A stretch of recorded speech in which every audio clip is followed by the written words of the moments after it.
Je ne suis pas pour les adeptes. Je n'ai jamais habité au lieu-dit la Grenouillère. La lampe de mon cœur file et, bientôt, hoquetée, à l'approche des parvis. Je n'ai jamais été porté que vers ce qui ne se tenait pas à carreaux. Un arbre, élu par l'orage, le bateau de lueur ramené par un mousse, l'édifice au seul regard, sans clignement du lézard et 1000 frondaisons. Je n'ai vu, à l'exclusion des autres, que des femmes qui avaient maille à partir avec leur temps.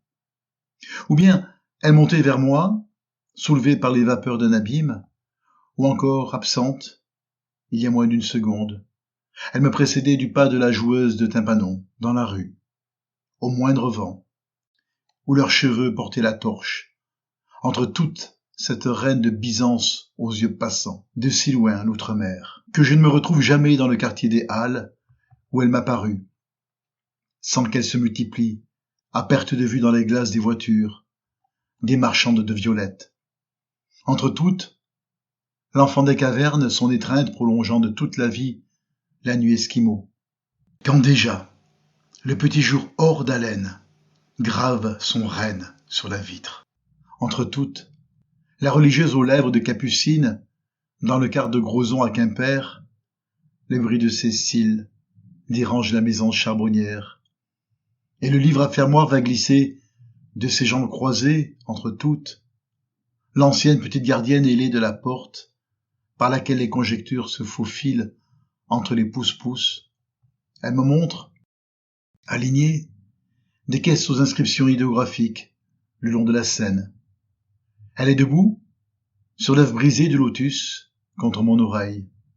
Entre toutes, celle qui me sourit du fond de l'étang de Berre, quand d'un pont des Martigues, il lui arrive de suivre, appuyée contre moi, la lente procession des lampes couchées, en robe de bal des méduses qui tournoient dans le lustre, celle qui feint de ne pas être pour tout dans cette fête, d'ignorer ce que cet accompagnement repris chaque jour dans les deux sens a de votif.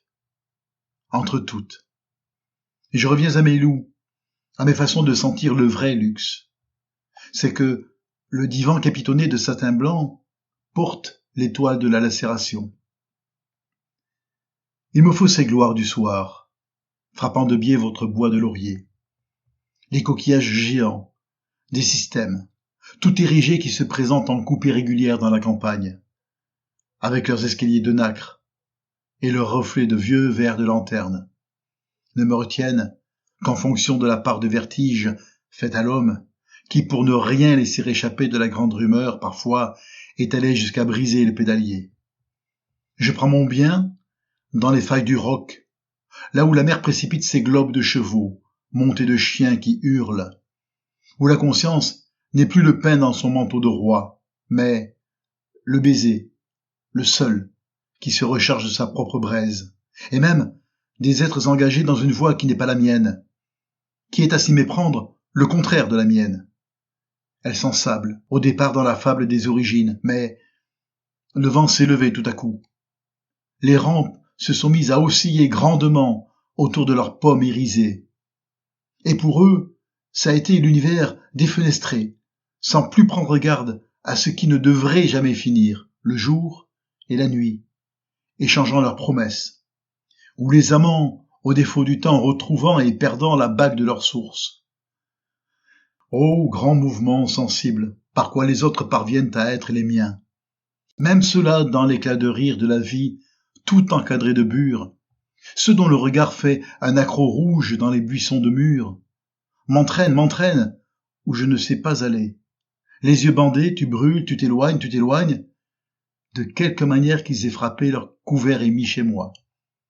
Mon beau pelage couronné de gui, ta tête droite, sur tous ces fronts courbés, Joachim de Flore mené par les anges terribles, qui, à certaines heures aujourd'hui, rabattent encore leurs ailes sur les faubourgs, où les cheminées fusent, invitant à une résolution plus proche, dans la tendresse, que les roses constructions heptagonales de Giotto.